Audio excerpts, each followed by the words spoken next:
হৰি নামেৰে মুখৰিত নলবাৰীৰ বৰঝাৰৰ শংকৰদেৱ মাধৱদেৱ সমন্বয় ক্ষেত্ৰ।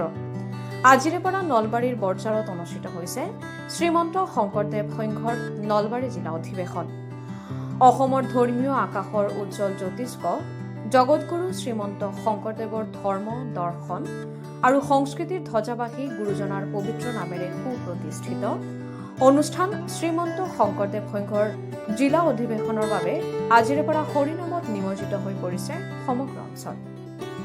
শ্ৰীমন্ত শংকৰদেৱ সংঘ পূব নামবৰভাগ আঞ্চলিক শাখাৰ আতিথ্যত শ্ৰীমন্ত শংকৰদেৱ সংঘ নলবাৰী জিলা শাখাৰ 48 সংখ্যক বাৰ্ষিক অধিৱেশনখন অনুষ্ঠিত হৈ আছে।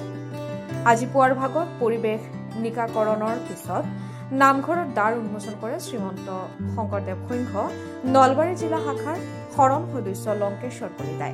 ইয়াৰ পিছত নাম প্ৰসংগ কৰে নামাচাৰ্য দিলীপ বৈশ্যই, ভাগৱত পাঠ কৰে কমলেশ্বৰ কলিতাই। ৰাষ্ট্ৰীয় ঘাইপথৰ সন্মুখত তোৰণ উন্মোচন কৰে সমাজকৰ্মী অজয় দাসে। মূল মঞ্চ উদ্বোধন কৰে ভাৰতীয় জনতা পাৰ্টীৰ ৰাজ্যিক কাৰ্যনিৰ্বাহক সদস্য ত্ৰিনয়ন বৰ্মনে। বৃক্ষৰোপণ, চিকিৎসা শিবিৰ উন্মোচন, মূল তোৰণ উন্মোচন, কাৰ্যালয় উন্মোচন, ভোজনালয়ৰ দ্বাৰ উন্মোচন কৰা হয়।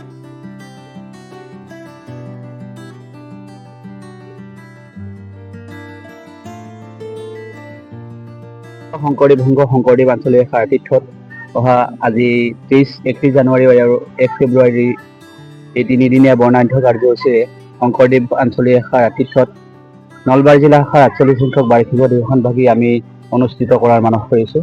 আৰু এই শংকৰদেৱ মাধৱদেৱ সমন্বয় ক্ষেত্ৰত আজি এই দ্বিতীয় বৈকুণ্ঠপুৰীত সময়ত হোৱা আজি এই প্ৰথম দিনৰ প্ৰথম কাৰ্যসূচী নামঘৰ দ্বাৰ উন্মোচন আৰু দ্বাৰ উন্মোচন কৰিছে আমাৰ শ্ৰীমন্ত শংকৰদেৱ সংঘ নলবাৰী জিলা শাখাৰ শৰণ সদস্য সেৱাভাজন লংকেশ্বৰ কলিতা বাবজনা।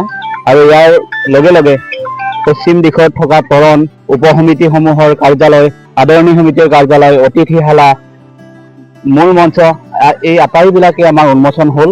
উন্মোচকসকলে আমাৰ মাজত আহি শংকৰদেৱ আঞ্চলিক শাখাক কৃপাধন্য কৰিলে।